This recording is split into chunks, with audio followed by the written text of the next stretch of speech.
Olá, Gaianos! Chegamos hoje na terceira e última parte da série sobre Jacques Fresco, essa mente incrível que tentou mudar o nosso mundo para um mundo melhor. Jacques nos deixa um legado. Ele nos mostra como nossa sociedade poderia ser diferente do que conhecemos hoje. As ideias de Jacques Fresco são muito amplas e complexas, então colocá-las em prática hoje seria difícil. Mas várias partes da visão dele já poderiam começar agora, principalmente em escala local. A essência do pensamento dele era usar ciência, tecnologia e cooperação para reduzir sofrimento humano e destruição ambiental. Então, como construir sistemas menos baseados em lucro e mais baseados em necessidade real? O que poderia ser feito hoje? Cidades mais ecológicas e eficientes. Fresco defendia cidades planejadas para reduzir desperdício, diminuir trânsito, economizar energia e integrar a natureza.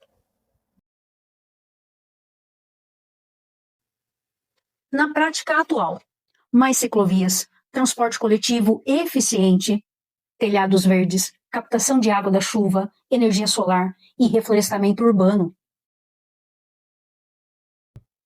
A automação para liberar pessoas.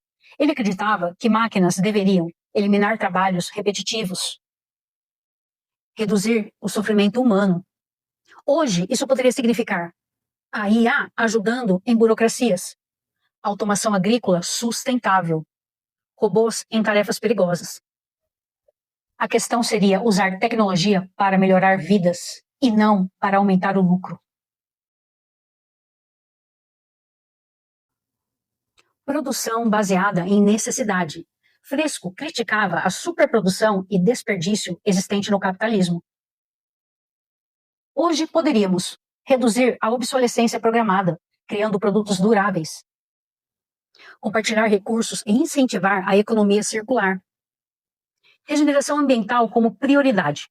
Na prática, reflorestamento massivo, recuperação de rios, agricultura regenerativa, cidades verdes e corredores ecológicos. Educação voltada para o pensamento crítico. Ele defendia uma educação científica, criativa e não baseada em competição, mas sim em cooperação. É isso mesmo, cooperação ao invés de competição. Não significa todo mundo igual. A ideia é reduzir desigualdade extrema, incentivar a colaboração e criar sistemas comunitários. Exemplos: hortas urbanas, cooperativas, laboratórios comunitários e energia compartilhada.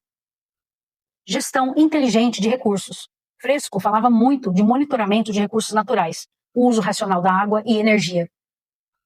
Hoje, isso envolveria sensores ambientais, cidades inteligentes, redes elétricas eficientes e agricultura de precisão. O que dificulta isso? Ele mesmo dizia que o maior obstáculo não seria tecnológico, seriam os interesses econômicos, política, cultura de consumo exagerado e concentração de poder. O que já existe parecido com as ideias de Fresco. Algumas ideias dele parecem parcialmente em ecovilas, cidades sustentáveis, economia circular, urbanismo ecológico, automação avançada e projetos regenerativos. A grande mudança necessária, na visão dele, exige sair da lógica. Quanto lucro isso gera? E sim perguntar, isso melhora a vida e o planeta? Jacques Fresco sabia que a humanidade já possui tecnologia suficiente para acabar com a escassez. O que falta é mudar o sistema. As ideias dele poderiam começar hoje através de urbanismo sustentável, regeneração ambiental, automação inteligente, economia circular, educação crítica e cooperação comunitária. Tecnologia voltada ao bem coletivo, não como utopia, mas como transição gradual para uma civilização integrada ao planeta. When I was a young man growing up in New York City, I refused to pledge allegiance to the flag. Of course, I was sent to the principal's office, and he asked me, "Why don't you want to pledge allegiance? Everybody does." I said everybody once believed the earth was flat, but that doesn't make it so. I explained that America owed everything it has to other cultures and other nations, and that I would rather pledge allegiance to the earth and everyone on it. Needless to say, it wasn't long before I left school entirely, and I set up a lab in my bedroom. There I began to learn about science and nature. I realized then that the universe is governed by laws, and that the human being, along with society itself, was not exempt from these laws. Then came the crash of 1929, which began what we now call the Great Depression. I found it difficult to understand why millions were out of work, homeless, starving, while all the factories were sitting there. The resources were unchanged. It was then that I realized that the rules of the economic game were inherently invalid.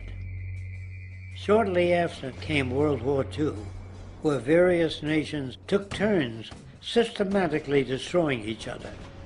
I later calculated that all the destruction and wasted resources spent on that war could have easily provided for every human need on the planet. Since that time, I have watched humanity set the stage for its own extinction. I have watched as the precious finite resources are perpetually wasted and destroyed in the name of profit and free markets. I have watched the social values of society be reduced into a base artificiality of materialism and mindless consumption. And I have watched as the monetary powers control the political structure of supposedly free societies. I'm 94 years old now, and I'm afraid my disposition is the same as it was 75 years ago. This shit's got to go.